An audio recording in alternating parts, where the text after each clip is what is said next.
So I'm Dr. Peter Leung. I'm one of the obstetrician gynecologists working in the Science Hospital. I'm also the consultant as well as the clinical director in IVF Australia as well as the Fertility Centre Liverpool. So infertility is actually a very, very common happening, medical illnesses. It's surprising that actually every 6 couple, one of them would have problems of infertility. So during my practice, we actually see patients having day in, day out coming in asking the same questions, why they have been stopping contraception, working for almost half a year to a year, nothing has happened, and they are starting to make lots of questions about why the pregnancy doesn't happen. Now, it's actually a common misconception that lots of couples would thought that when they stop contraception, they will fall pregnant immediately.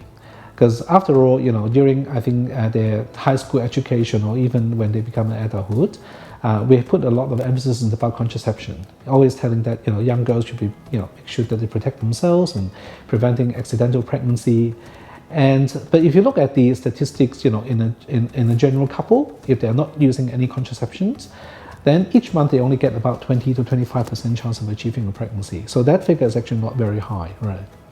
But having said that, if a couple has been trying for a year for a pregnancy without success, then it usually is the time that you need to see a fertility doctors to work out what's happening to them. In terms of the causes of infertility, it can be either the lady side, it can also happen on the guy side, the male side, okay? So from our previous research, we know that about 30% of the patients actually have problems in the female side. About 30% of them is actually happening on the male side. And we also know that about 30% of them have problems on both sides, okay? And after all, there will still be about 10 or 15% of the patients have unexplained infertility.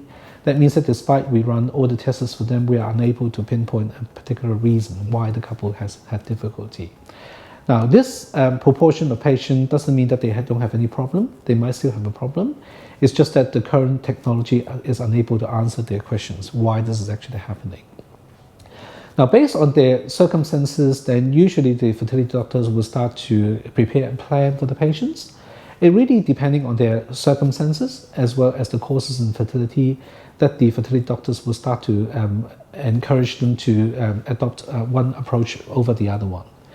Common approach or common treatment would include like ovulation induction treatment. If the patient's having an ovulatory cycle, for example, their period is very irregular, the eggs doesn't come up on the right time, then occasionally we can give them medication, try to regulate the period, as well as making sure the eggs come on the right time in order for them to have a natural pregnancy. Sometimes the problem is actually associated with a tubal infertility, that means the tube is being closed off. Now, in those circumstances, unfortunately, the ovulation pill is not going to work. Despite giving them the medication to regulate the period, if the tube is being closed off, then obviously the eggs doesn't see the sperm. And so you have difficulty in achieving a natural pregnancy through that means.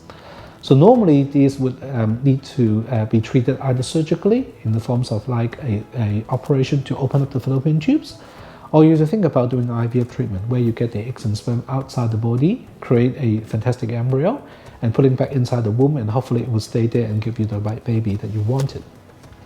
So those are the common type of treatment that would usually offer the patients who have tubal diseases.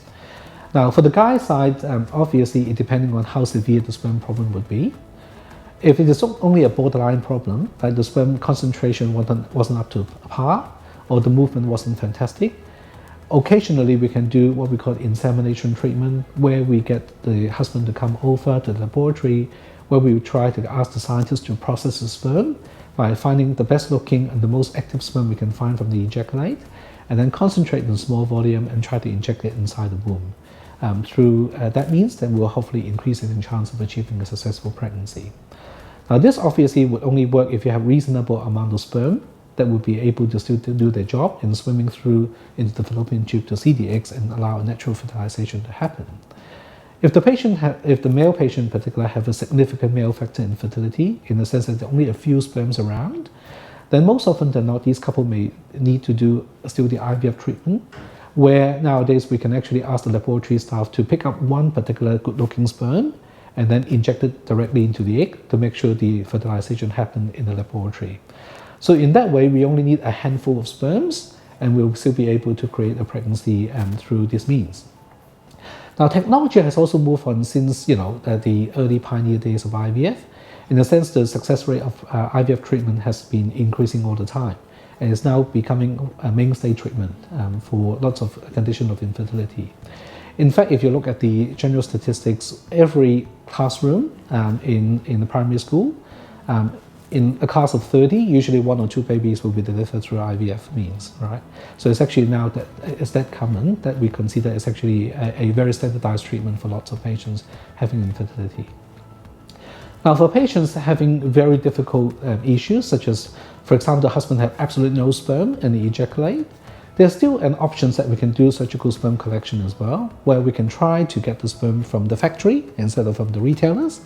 And so hopefully then we'll be able to get that sperm from those area and then use these sperms to inject it into the eggs and achieving a pregnancy through that means. So while in the past, lots of couple is forced to consider use of donor treatment, such as donor sperm, nowadays lots of patients can actually use this surgical sperm collection technology, and I hope that this would bypass their male problem and still be able to father a pregnancy through using their own gametes. So indeed, it's a fantastic opportunity there.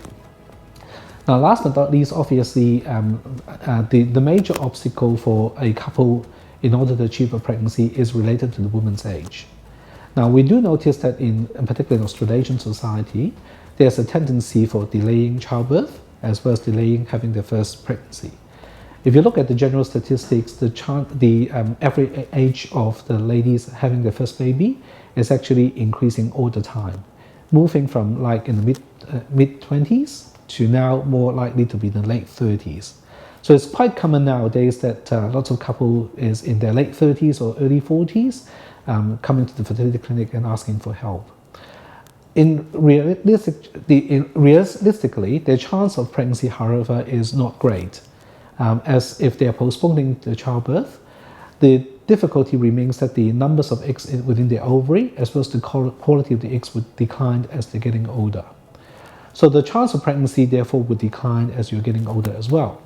So it's very important for ladies if they are over the age of 35 or if they've been trying for pregnancy for over 6 months, in those circumstances that you should actually seek help early rather than late. And the earlier that we can administer effective treatment, the better will be the outcome and the more chances that you'll be able to achieve a successful pregnancy down the road.